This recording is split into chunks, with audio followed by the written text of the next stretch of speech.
What are you doing in here? You're the one trying to scare everyone away, aren't you? No, Nancy. I'm not trying to scare everyone away. I am scaring everyone away. The ryokan needs to close down. But why would you want to close this place down? Look around you.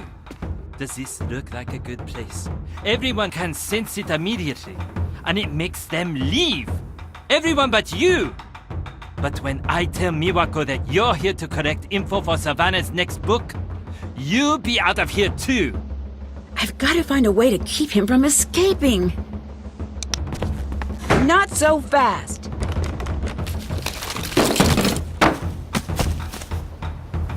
I've got to find a way to convince everyone about Rentaro, quickly. I don't get it. You're the one who told me the ghosts aren't real. No one usually listens to that line because they want to believe in the ghosts. I didn't start that. They did. They wanted a show, and I gave it to them because enough with them and enough of this place. I asked Miwako to leave. I even left myself. Why did you come back? I can't leave Miwako here alone. I need to convince her to leave or close this place down. It doesn't matter to me. But you, it's time that you leave. Now. Look familiar? It's been on this whole time. I just push this button and I'll send everything you said to every voicemail box in the place. No. Don't. Why shouldn't I, after everything you've done? Your ghost almost drowned me. I really screwed up here. Let me be the one to tell her. If I do, she might forgive me. Eventually. Okay, but I'll be watching. You'd better do it.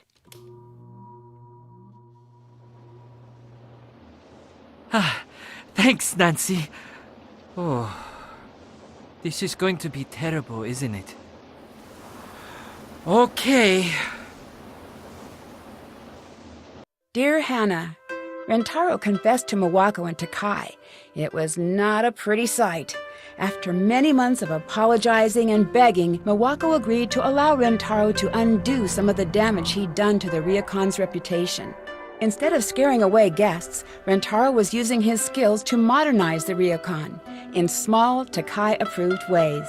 Miwako broke up with Rentaro after he confessed. He's hopeful that one day she'll change her mind. I wouldn't hold my breath if I were him.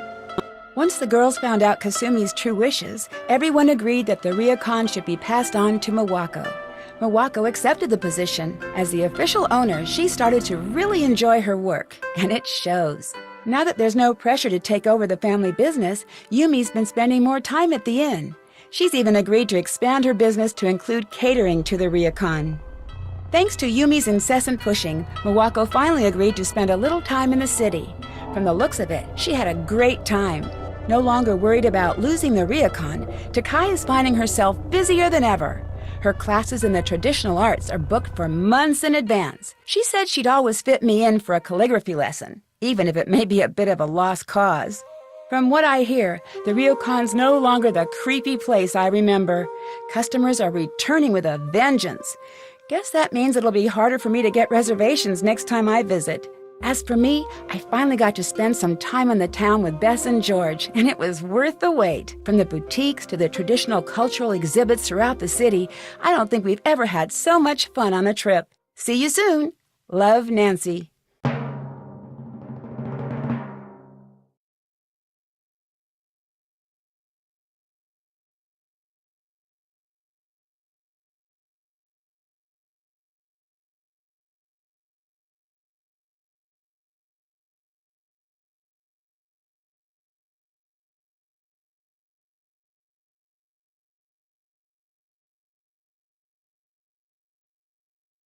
Residents of a German castle are being terrorized by a fearsome creature, and it's up to me to crack the case.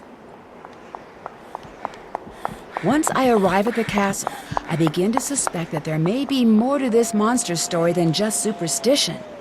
As monster sightings become more frequent and creepy signs begin appearing, I find myself in danger of becoming the monster's next victim. Join me as I try to solve the case without becoming another entry in the castle's long and grisly history in my next adventure, The Captive Curse.